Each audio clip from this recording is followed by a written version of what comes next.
নমস্কার শ্রোতা বন্ধুরা, সন্ধ্যায় গল্পের আসর ইউটিউব চ্যানেলে তোমাদের সবাইকে স্বাগত।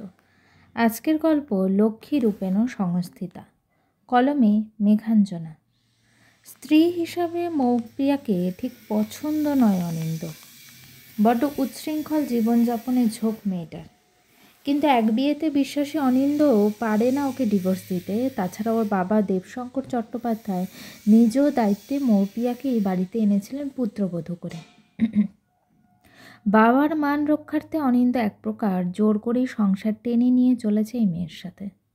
নয়তো অমন মেয়ের সাথে বিয়ের কথা কি অনিন্দ দূর দূরান্ত পর্যন্ত ভেবেছিল কখনো? অনিন্দ আর মৌপিয়া সম্পূর্ণ বিপরীতধর্মী দুই মানুষ। হুগলি জেলার কামারপুকুরে এক ব্রাহ্মণ পরিবারে বেড়ে ওঠা অনিন্দর কাছে জীবনটা বড় সাধনার জিনিস। পড়াশোনা পরিবার পরে সেখানে স্থান পেয়েছে আধ্যাত্মিকতা। ফাঁকা সময় পেলে কামারপুকুরে রামকৃষ্ণ দেবের মন্দিরে গিয়ে বসে থাকতে থাকতে অনিন্দ উপলব্ধি করতে পারে জীবনে ঈশ্বর অপেক্ষা বড় সত্যিই বার কী আছে। তাই তো পড়াশোনায় ভালো হওয়ার সত্ত্বেও চাকরির দিকে না ঝুঁকিয়ে পারিবারিক প্রথা অনুযায়ী পৌরোহিত্যর দিকেই মনোনিবেশ করে। ওর বাবা মা অবশ্য চেয়েছিল যে ছেলে ভিন্ন কিছু করার চেষ্টা করুক, কিন্তু ঈশ্বরের প্রতি ছেলের নিষ্ঠা এবং ভক্তি থেকে পরবর্তীতে আর কিছু বলেনি।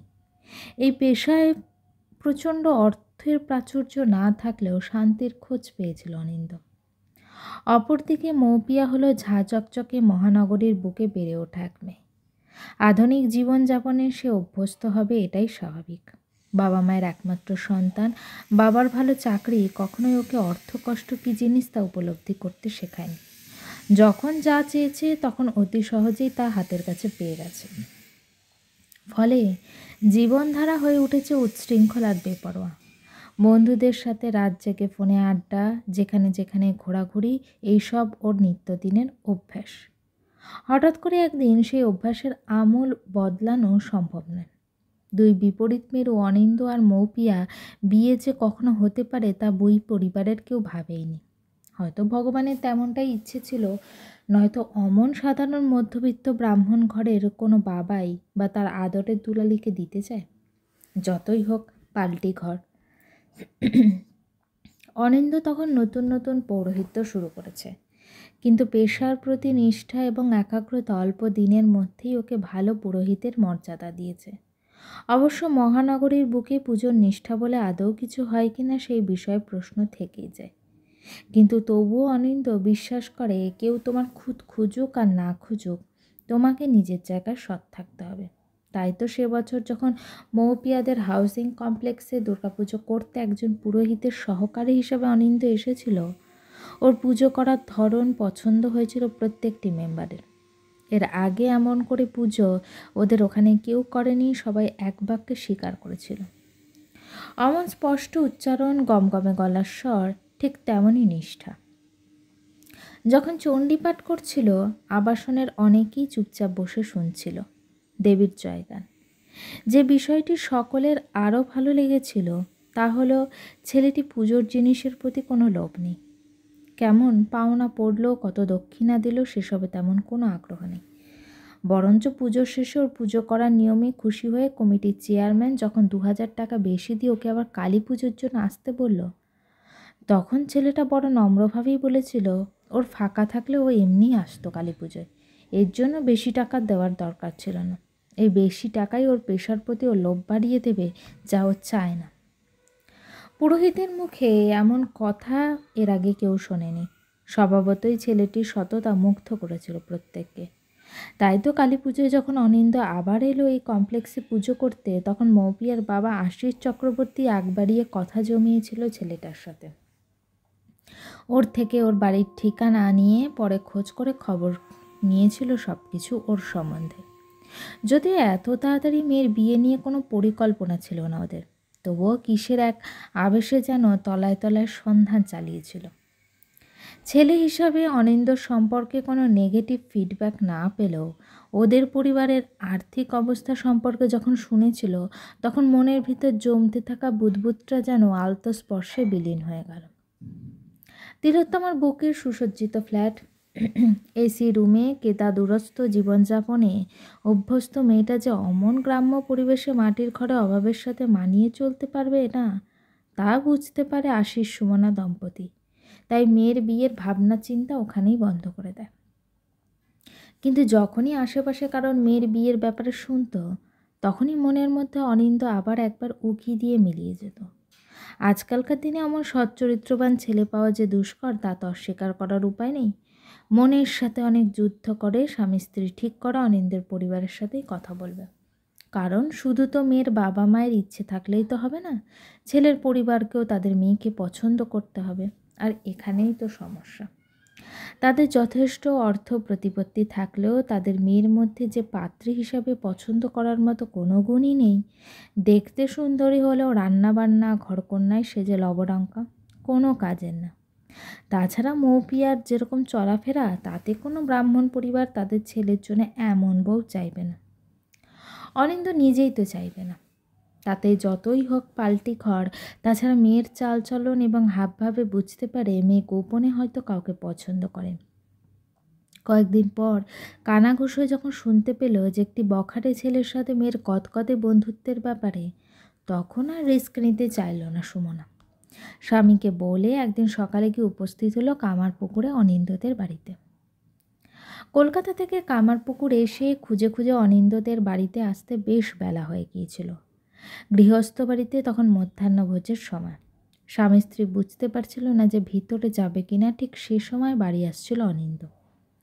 ওদের বাড়ির সামনে সস্ত্রীক আশিসবাবুকে দেখতে পেয়ে এগিয়ে এসে কুশলাদি বিনিময় শেষে এক প্রকার জোর করেই নিজেদের বাড়িতে নিয়ে আসে। অনিন্দর বাবা তখন মাটির দুয়ারে শুয়েছিল। ওদেরকে দেখে উঠে বসে। অনিন্দ বাবার সাথে আশিসবাবুকে পরিচয় করিয়ে দেয়। অনিন্দর মা অনিমা এবং ঠাকুমা ভুবন সুন্দরী দেবী সাদরে এই হঠাৎ আগত অতিথিদের বসার ব্যবস্থা করে। মাটির দুয়ারে কাঠের বেঞ্চে বসে সূক্ষ্ম নজরে চারদিকে লক্ষ্য করে নেয় স্বামী স্ত্রী। মাটির ঘর হলেও বেশ সুন্দর ছিমছাম গোছানো ঘর বাড়িয়ে দেয়। তাছাড়া মানুষগুলোর আন্তরিকতা মুগ্ধ করে ওদের। দুপুরে খেতে বসেও বেশ ভালো লাগে। মধ্যবিত্ত বাড়িতে দুপুরবেলা হঠাৎ যদি দুজন বাড়তি লোক এসে পড়ে, তবে গৃহস্থের ঝামেলা বাড়ে। সে কথা বড় সংকোচের সাথে সুমনা অনিমাকে বললে অনিমা হেসে বলে তাদের ব্রাহ্মণ বাড়ি হামেশাই বিনা বার্তায় শিষ্য যজমানের আনাগোনা লেগেই থাকে। তাই আগামী প্রস্তুতি স্বরূপ রোজ 3 জন লোকের রান্না বাড়িয়েই করে তারা। সুমনার যেন মনে কোনো সংকোচ না রাখে। প্রতি পদক্ষেপে এদের অমায়িক ব্যবহার এবং আন্তরিকতা মুগ্ধ করে স্বামী স্ত্রীকে। খাওয়ার শেষে দেবশঙ্করবাবু জানতে চায় এই দিকে কি কোনো দরকারে এসেছিলেন। আশিসবাবু আমতা করে জবাব দেয় যে দেবশঙ্কর বাবুর সাথেই তাদের দরকার ছিল। শুনে কিঞ্চিত অবাক হয় অনিন্দ এবং দেবশঙ্করবাবু দুজনেই। পরক্ষণেই ভাবে হয়তো কোনো পুজো আর্চার জন্য এসেছে। কিন্তু অবাকের সপ্তমে পৌঁছায় যখন শোনে যে আশিসবাবু আসলে নিজের মেয়ের জন্য অনিন্দর হাত চাইতে এসেছে। দেবশঙ্করবাবু ভনিতা না করে বলে ওদের মেয়ে শহুরে আদব কায়দায় মানুষ, সে এখানে এসে মানিয়ে নিতে পারবে না। আর তারাও পারবে না বৌমার জন্য নিজেদের চিরচেনা গণ্ডির বাইরে যেতে। বিয়ে হলেও সুখী হবে না কেউ। তার থেকে ফালতু এসব ভাবনা মাথা থেকে ঝেড়ে ফেলে যেন আশিসবাবু নিজের মেয়ের জন্য ওনাদের মতো এক পারিবারিক অবস্থানের কাউকে খোঁজে। কিন্তু আশিসবাবু তবুও বারবার অনুরোধ করে যে একবার তাদের মেয়েকে দেখে তবে সিদ্ধান্ত জানাতে। ভদ্রলোকের এই অনুরোধে এক প্রকার নিমরাজি হয়ে দেবশঙ্করবাবুর সিদ্ধান্ত নেয় যে 2 দিন পর মা এবং স্ত্রীকে নিয়ে গিয়ে দেখে আসবে মৌপিয়াকে। শুনে আশিসবাবু খুশি মনে কামারপুকুর ত্যাগ করে। আর এই দিকে অনিন্দর মুখ গম্ভীর করে বসে থাকে চুপচাপ। কারণ ওই কমপ্লেক্সে পুজো করতে গিয়ে মৌপিয়াকে সে দেখেছে। তাদের মতো ব্রাহ্মণ পরিবারের বউ হবার সে যে উপযুক্ত নয়। অনিন্দ নিজেও উপযুক্ত নয় ওর স্বামী হবার জন্য। কারণ স্ত্রী হিসাবে অনিন্দ যেমন একজন সুশীল সংস্কারী শান্তশিষ্ট মেয়েকে চায়, স্বামী হিসাবে মৌপিয়াও নিশ্চয়ই কোনো স্মার্ট ভালো চাকুরিজীবী ছেলেকে চাইবে। অনিন্দর মতো কোনো ছাপোষা পুরোহিতকে নয়। কথাটা ভাবতে একটা স্বস্তির শ্বাস ফেলল অনিন্দ। ফালতুই বেশি ভাবছ। মৌপিয়া নিজেই এই বিয়ে ভেঙে দেবে, কারণ আজ আশিসবাবুর কথা শুনে বুঝতে পারল ওরা ওদের মেয়েকে এখনও বিয়ের ব্যাপারে কিছু বলেনি। যখন মৌপিয়া বিয়ে এবং পাত্র হিসাবে অনিন্দর ব্যাপারে শুনবে, তখন নিশ্চিত ও আগে নাকচ করে দেবে। তাছাড়া অনিন্দর বাবা মা তো যাবে ওদের বাড়ি, মৌপিয়াকে দেখে যে ওরা পছন্দ করবে সে ব্যাপারেও নিশ্চিত। সুতরাং বিয়ের ব্যাপারে না ভাবাই ভালো। কিন্তু অনিন্দর ভাবনাকে ভুল প্রমাণ করে। দেবশঙ্কর বাবু এবং আশিসবাবু মিলে ফাল্গুনের এক সন্ধ্যায় ওদের বিয়ের দিন ঠিক করে।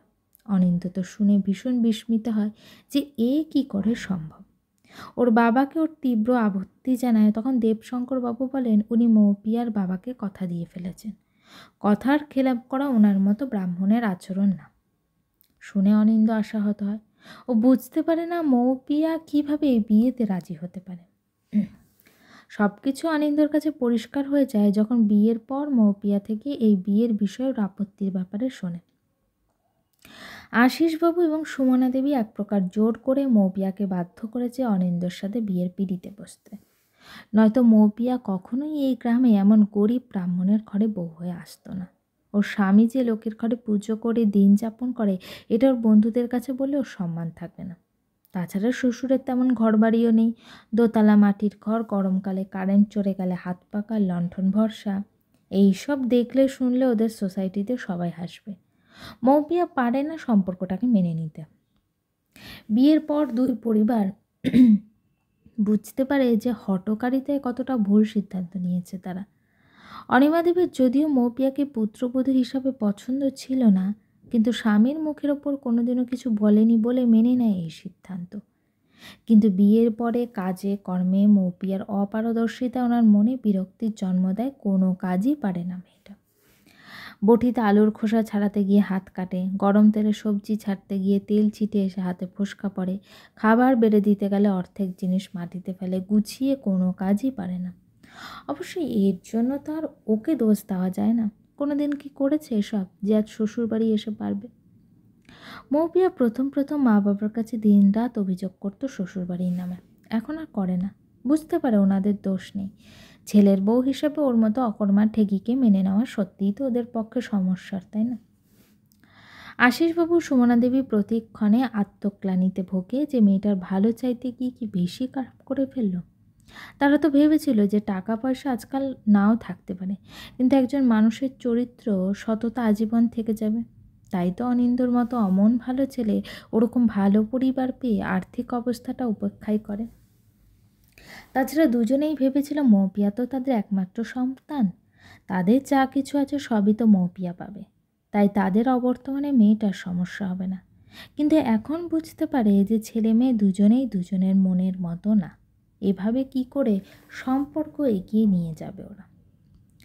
অনিন্দর সাথে মৌপিয়ার সম্পর্কটা কোনো দিনই সহজ হয়নি, কারণ দুজনের মনের দূরত্ব বিয়েটা না মেনে নেওয়া।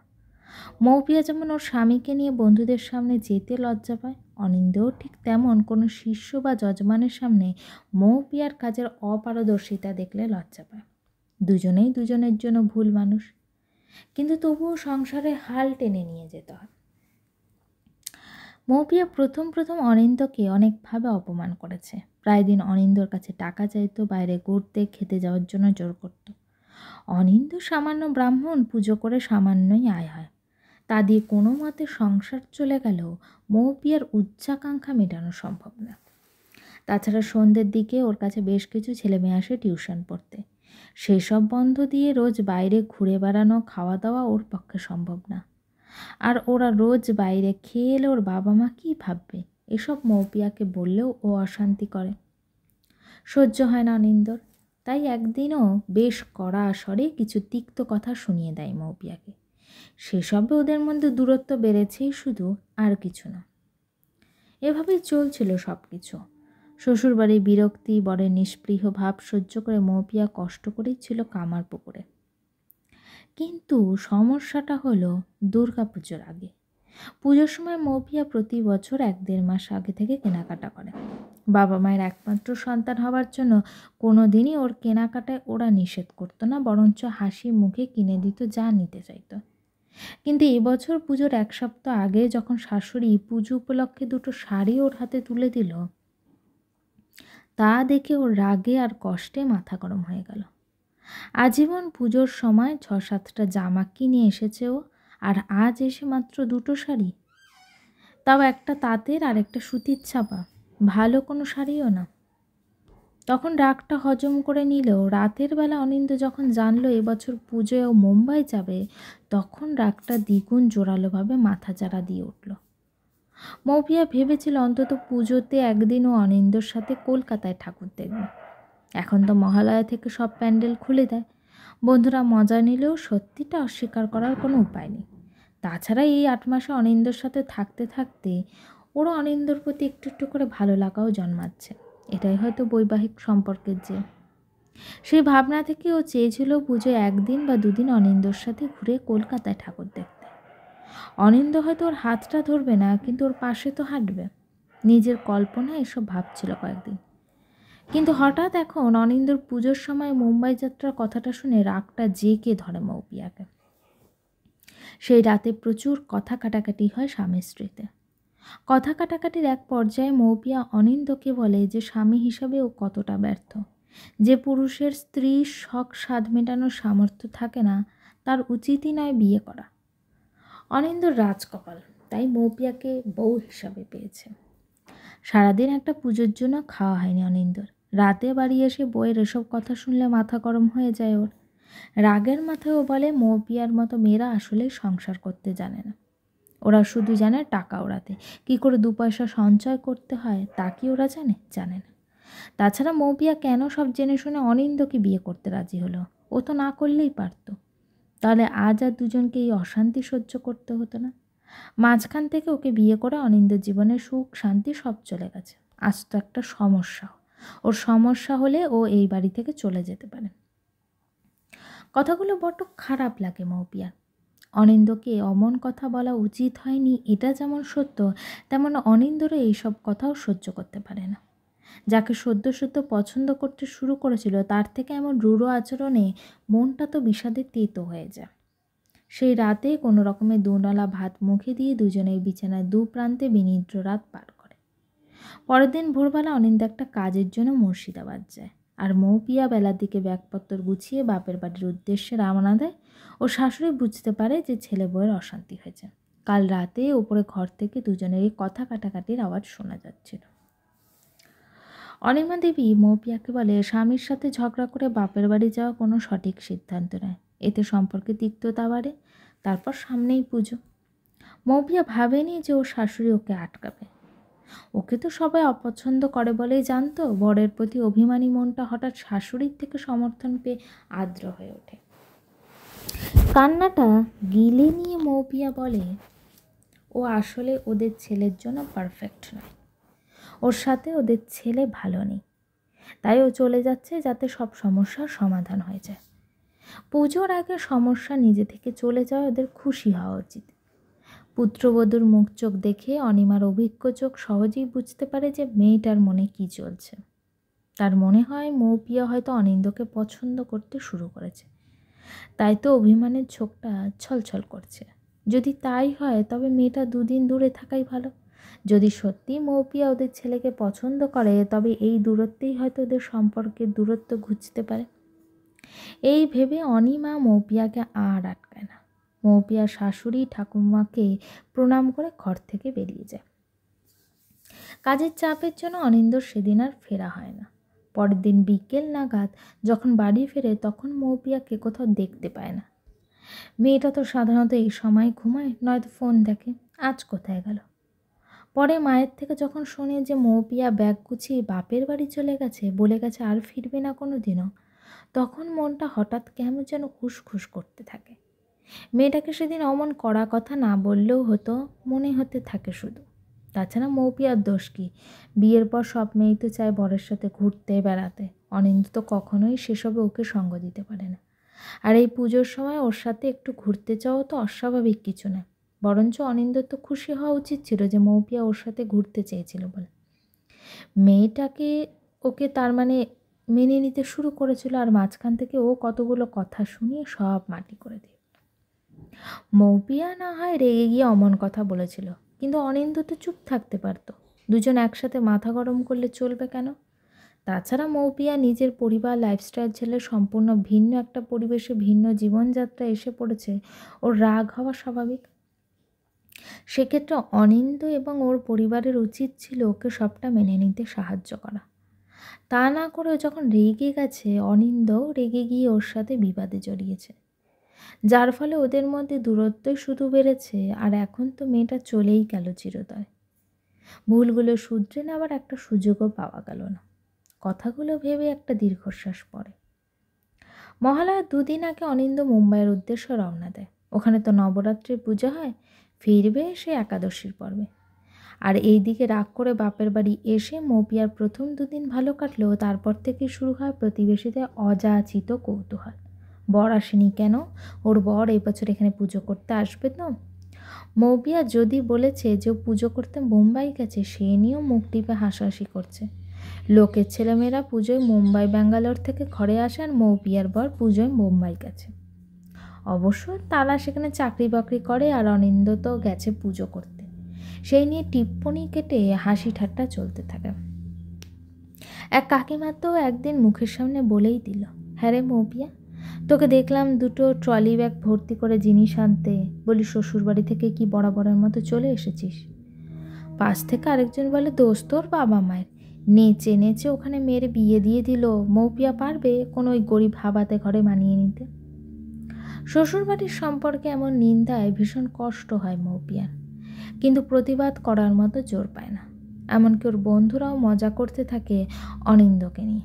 সেসব সহ্য হয় না মৌপিয়ার, তাই এড়িয়ে চলে ওদের। তাছাড়া ওর বন্ধুদের মধ্যে 2জন তো খারাপ ইঙ্গিতও দেয়। চেনা বন্ধুদের এমন অচেনা নোংরা রূপ দেখে ঘেন্নায় কান্না পায় মৌপিয়া। বারবারই মনে হতে থাকে এই জন্যই বোধহয় মা বলেছিল যে বিয়ের পর স্বামী ছাড়া একটা মেয়েকে সমাজে কী চোখে দেখে। তাছাড়া ছেলেদের খারাপ ইঙ্গিতও বুঝতে পারে মানুষ হিসাবে ওর বর কতটা ভালো, অমন ভদ্র, সভ্য, শিক্ষিত, রুচিশীল, সুদর্শন, চরিত্রবান পুরুষ আজকের দিনে সত্যিই দুষ্প্রাপ্য। মা বাবা সত্যিই ওর জন্য একটা ভালো ছেলেকেই খুঁজেছিল, কিন্তু নিজের দোষে ও সব হারিয়ে ফেল। যদি না মাথা গরম করে অশান্তি করত আর ঘর ছেড়ে বেরিয়ে আসতো, তবে কোনোদিনও এমন কিছু হতো না। আর কি কোনোদিনও অনিন্দকে মেনে নেবে? ভাবতেই কান্না পায়। মুম্বাই থেকে অনিন্দ যেদিন বাড়ি ফিরল সেদিন দ্বাদশী। তার 2 দিন পরে কোজাগরী লক্ষ্মীর পুজো।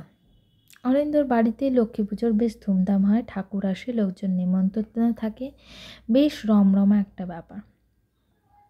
অনিন্দর বিয়ের পর এটাই প্রথম লক্ষ্মী পুজো, আর সেই পুজোতে বাড়ির বউ বাড়িতে থাকবে না, এটা কি ভালো দেখায়?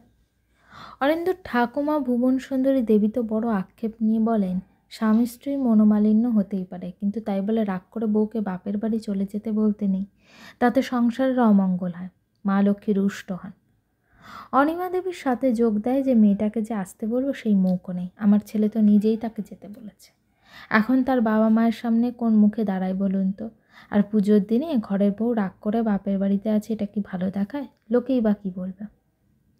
অনিন্দ সব চুপচাপ শোনে। সত্যি বলতে এই কদিন মৌপিয়াকে ছাড়া ওরও তো ভালো লাগছিল না। রোজ সকাল সন্ধে মেয়েটার মুখটা দেখতে দেখতে অভ্যাস হয়ে গিয়েছিল। এই কদিন দেখতে না পেয়ে মনটা তাই আনচান করছিল, কিন্তু ওকে যে ফিরে আসতে বলবে সে উপায়ও তো নেই, নিজেই তো রাগ করে যেতে বলেছে, এখন উপায়? অনেক ভেবেচিন্তে পরের দিন সকালবেলা অনিন্দ কলকাতার উদ্দেশ্যে রওনা দিল। শ্বশুর শাশুড়ি না হয় 2টো কড়া কথাই শোনাবে, মৌপিয়াও হয়তো ঝগড়া করতে পারে, সেসব অনিন্দ মাথা পেতে সহ্য করে নেবে। দোষ তো ওরও ছিল। তাছাড়া সংসার করতে গেলে একটু আধটু তো সহ্যও করতে হয়। আপাতত বউকে নিয়ে আসুক, কিন্তু যদি মৌপিয়া ফিরতে না চায়, প্রশ্নটা মাথায় আসতেই মনটা খারাপ হয়ে গেল। মাকে সে কথা বললে অনিমা বলে, আরে না এলে জোর করে ধরে নিয়ে আসবি, তোর বউ, তোর অধিকার আছে জোর করা, তুই কারো বারণ শুনবি কেন? কিন্তু সব থেকে আগে তুই যা ওকে আনতে। মায়ের থেকে ভরসা পেয়ে অনন্ত শ্বশুর বাড়ির উদ্দেশ্যে পাড়ি দেয়। বউকে ফিরিয়ে আনতেই হবে যে কোনো মূল্যে।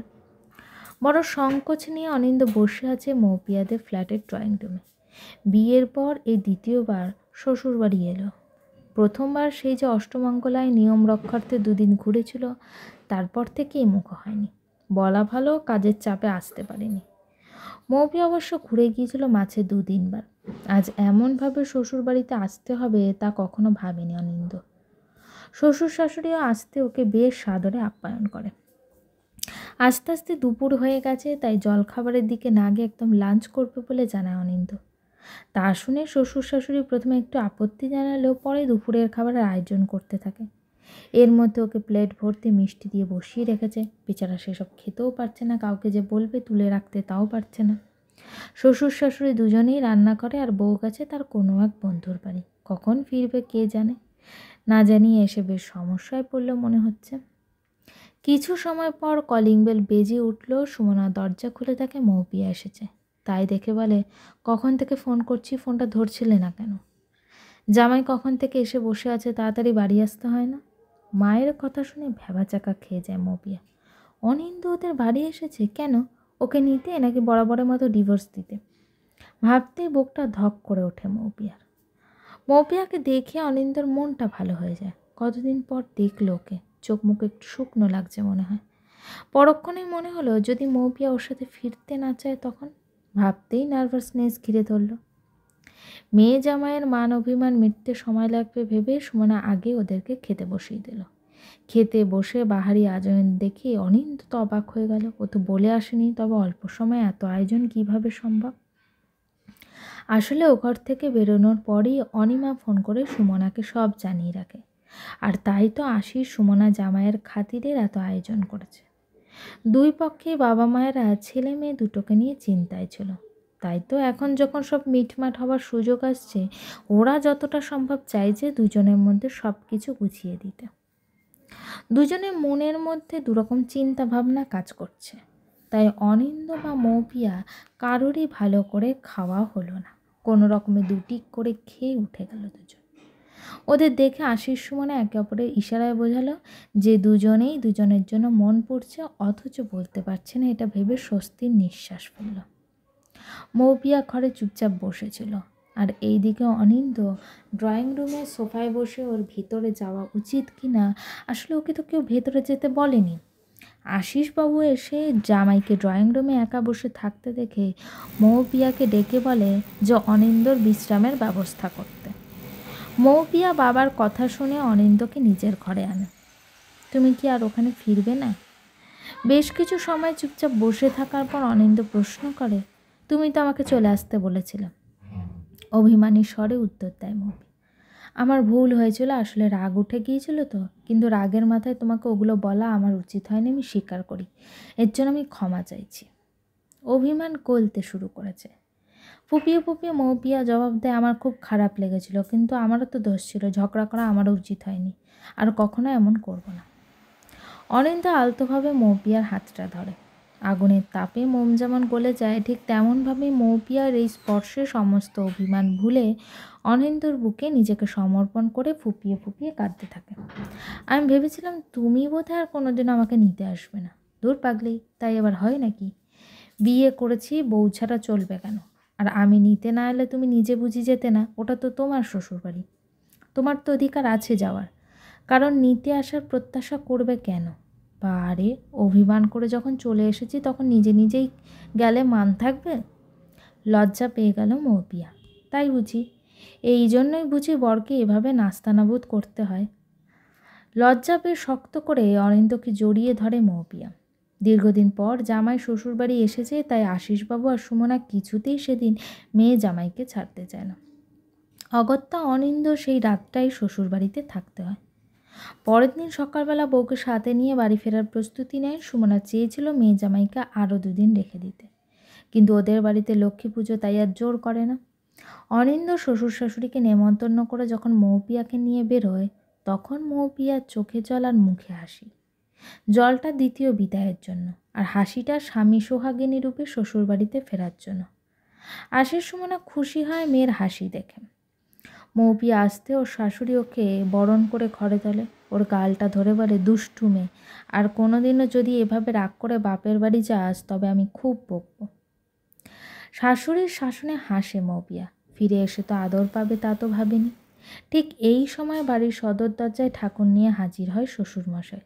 তাই দেখে ঠাকুমা বলে, দাও বৌমা, বরণ ডালাটা আমাদের ঘরের মা লক্ষ্মীর হাতে দাও। ওই বরণ করুক মা লক্ষ্মীকে। দুজনেই যে বড় চঞ্চলা, বেশ আদর যত্নে রাখতে হবে দুজনকে, বুঝলি ভাই? শেষের কথাটা অনিন্দর উদ্দেশ্যে বলল ভুবন সুন্দরী দেবী। অনিন্দ তো তা শুনে হেসে ঘাড় নেড়ে সম্মতি দিল। এই প্রথমবার ঠাকুর বরণ করে ঘরে তুলল মৌপিয়া। ভীষণ ভালো লাগছে ওর। এতদিন এই বাড়িটাকে কেমন কেমন লাগতো, আজ ভীষণ শান্তি লাগছে, মনটা ফুরফুরে লাগছে। এতদিনে মনে হচ্ছে যেন এটা ওর বাড়ি, ওর সংসার।